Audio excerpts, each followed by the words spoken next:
আসসালামু আলাইকুম রহমতুল্লাহ বরকাতুহু। তো বন্ধুগণ, আশা করি আল্লাহ পাকের রসিম রহমতে সকলেই সহি সালামত আছেন। তো কবি গাজী আক্কাসাল ইউটিউব চ্যানেল 017140885009 এর পক্ষ থেকে আপনাদের সকলের প্রতি রইল একান্ত আন্তরিক শুভেচ্ছা ও ভালোবাসা।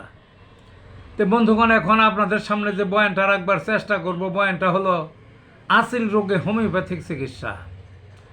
এখন আসিল রোগটা কি? আসিল সবারই জানা, শরীরের মধ্যে আসিল হয়, শরীরের যে কোনো অঙ্গে হতে পারে, আবার ভিন্ন ভিন্ন জায়গায় একসঙ্গেও হতে পারে, আবার একসঙ্গে অনেকগুলোও হতে পারে। তা আসিল সাধারণত বিভিন্ন ধরনের হয়, তবে তার মধ্যে দুই ধরনেরই প্রধান, একটা হলো শক্ত আসিল, একটা নরম আসিল। তো নরম আসিলের কথাটাই আগে বলি। নরম আসিল সাধারণত হয় বগলে। বগল মানে এই যে ঘাড়ের দুই দিকে যে ভাঁজ আছে, ভাঁজের এখানে ওই যে বগলটা আছে, এই যে দুই হাতের এই বগলের এই সাইডে ভাঁজের মধ্যে হয় নরম।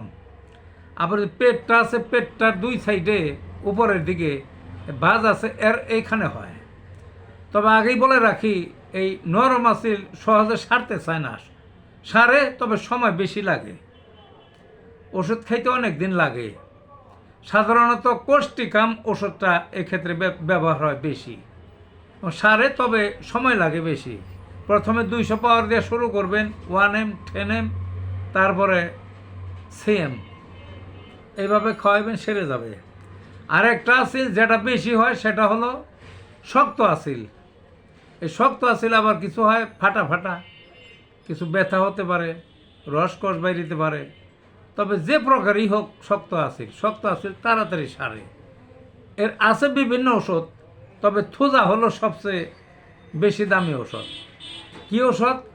থুজা, সেই ওষুধটার নাম অনেকের কাছে পরিচিত, নাম শুনছেন। তো থুজা ওই 200 শক্তিতে থেকে খাওয়াবেন, 200 শক্তিতেই দেখবেন যে প্রায় সেরে যাবে। যাদের না সারবে 1M খাওয়াবেন, তারপরে প্রয়োজনে 10M, পরেও যদি প্রয়োজন হয় তাহলে CM মানে 1,00,000 পাওয়ারের খাওয়াবেন।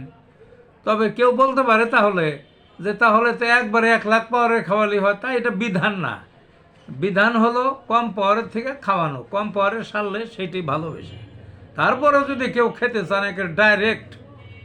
একের CM মানে 1,00,000 পাওয়ারের খাইবেন, তাও কাজ হবে। এই গেল। আরেকটা কি, ওই যে শক্ত আসিল আছে, এটা তো খাওয়ার গেল, থোজা এইভাবে খাবেন। আরেকটা আছে ওই থোজা মাদার আছে, এই মাদারটা বাহ্য প্রয়োগ করতে পারেন একই সঙ্গে। পাওয়ারি ওষুধ খাইলেন যে নিয়মে বলছে এইগুলো এইরকম পাওয়ারের, আর সাথে সাথে ওই মাদারটা বাহ্য প্রয়োগ দিনের মধ্যে 3-4 বার বাহ্যভাবে একটু একটু লাগালেন, দেখবেন যে আরও তাড়াতাড়ি সারবে। আরেকটা হলো রাস্টক্স মাদার যদি লাগান তাহলে খৈসা পইরা যায়, ওই যে আসিল শুকাইয়া খৈসা পইরা যায়। আরেকটা সতর্কীকরণ, সেই সতর্কীকরণটা কি ইদানিং হোমিওপ্যাথিকের নামে বা আর অন্যান্য প্যাথির নামে কিছু ওষুধ বেরিয়েছে বাজারে, পাওয়া যায়। সেগুলো হলো ওই অল্প একটু ওষুধ লাগিয়ে দিতে বলার মধ্যে লাগাইলে খৈসা পইরা যায়, ধ্বংস হয়ে যায়, নষ্ট হয়ে যায়, কালো হয়ে যায়। তো এটা তো একটা বিধানের চিকিৎসা হলো না। আমি কি রাসায়নিক দিছে, কি দিয়ে বানাইছে টানিছে আমি তার জানি না, তবে আছে দেখা যায় কোনো ওই ক্ষেত্রে ওটা বিধান নয়। কাজে ওইভাবে টুইরা ওই সমস্ত বিষনাশক বা ওই পাওয়ার ওই ক্ষতিকারক ওই মানে পুরে ফেলে, তাইলে ওই জায়গাটা তাইলে একটা ক্ষতিকারক হলো না, এটা ক্ষতিকারক হলো। ওগুলা ব্যবহার না করা সবচেয়ে উত্তম। কাজেই ভালো থাকুন বন্ধুগণ।